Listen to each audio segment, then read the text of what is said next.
मुसलमानों पर भरोसा नहीं कर सकते। तो जैसे ही पहला मौका मिला, आपके पीठ में छुरा घोंप के भाजपा में 17 में भाग गया। जो 17 में नीतीश कुमार भागे, वही नीतीश कुमार सीए एनआरसी में आपके खिलाफ, आपके बच्चों के खिलाफ वोट किया। यहाँ कम से कम शाहीन बाग के लोगों को याद होना चाहिए।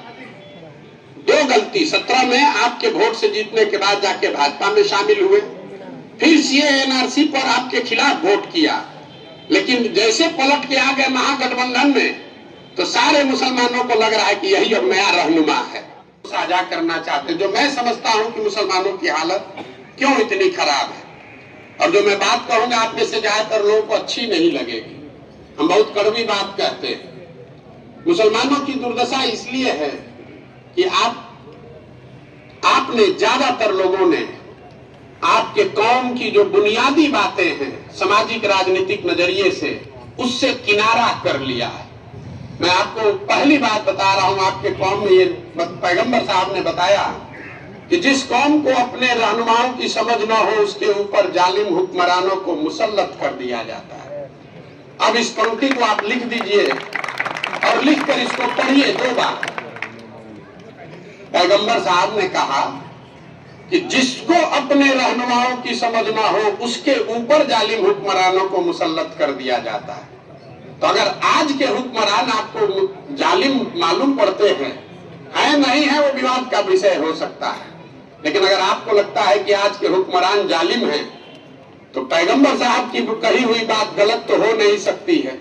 इसका मतलब है कि कहीं न कहीं आपसे अपने रहनुमाओं की पहचान करने में गलती हुई है, तभी इस दशा में पहुंचे। जब तक उसको मानिएगा नहीं, तब तक आप सुधार कीजिएगा नहीं। मैं आपको बिहार के नजरिए से एक उदाहरण बताऊंगा। अभी 2 महीना पहले तक बिहार को छोड़िए, पूरे देश में मुसलमानों को लग रहा था कि नीतीश कुमार शायद वो रहनुमा है जो हम लोग को इस इंडिया गठबंधन खड़ा कर सकता है।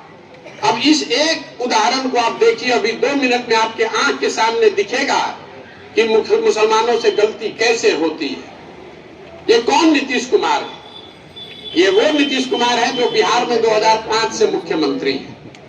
2005 से लेकर 2014 तक इस आदमी ने भाजपा के साथ सरकार चलाने के बाद भी मुसलमानों के साथ कोई गलत काम नहीं किया, नहीं होने दिया। बिहार के लोग यहाँ इस बात जानते हैं।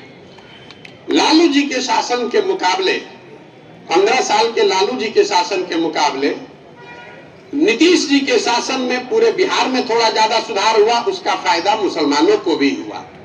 भागलपुर दंगे में जो लोग दोषी पाए गए थे, उनको सजा नीतीश के शासन में दिलाई गई। 2010 में जब एनडीए का चुनाव हो रहा था बिहार में, नीतीश कुमार इसी भाजपा के साथ गठबंधन में थे। आप में से कुछ लोगों को याद होगा, उन्होंने मोदी जी को बिहार में घुसने से मना कर दिया था। बड़ा हंगामा हुआ था उस समय। वही नीतीश कुमार, जब मोदी जी को प्रधानमंत्री का चेहरा बनाया गया 12-13 में, तो उन्होंने भाजपा से गठबंधन अपना तोड़ लिया, अपनी सरकार दांव पर लगाई और अपने काम और मुसलमानों के भरोसे चुनाव लड़ने गए 2014 का लोकसभा। लेकिन मुसलमानों ने क्या किया बिहार में? जिस दिन आपको नीतीश को अपना रहनुमा बनाना चाहिए था, तो आप नीतीश को छोड़कर लालटेन पकड़ लिए। नतीजा क्या हुआ? नीतीश कुमार 14 में पूरी तरह चुनाव हार गए। उस आदमी ने आपके साथ कोई धोखा नहीं किया था। मुसलमान कहता है हमको विकल्प नहीं है। 14 में आपके पास बिहार में विकल्प था।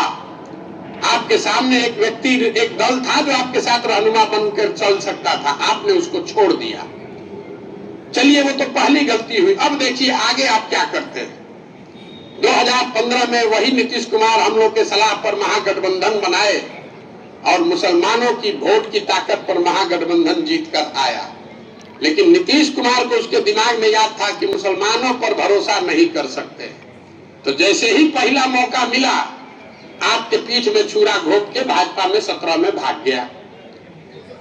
जो 17 में नीतीश कुमार भागे, वही नीतीश कुमार सीए एनआरसी में आपके खिलाफ, आपके बच्चों के खिलाफ वोट किया। यहाँ कम से कम शाहीन बाग के लोगों को याद होना चाहिए। दो गलती, 17 में आपके वोट से जीतने के बाद जाके भाजपा में शामिल हुए, फिर सीए एनआरसी पर आपके खिलाफ वोट किया, लेकिन जैसे पलट के आ गए महागठबंधन में तो सारे मुसलमानों को लग रहा है कि यही अब नया रहनुमा है। क्या हुआ नतीजा? फिर भाग गया। तो जब रहनुमा उसको बनाना चाहिए था तब आपने उसका हाथ पकड़ा नहीं।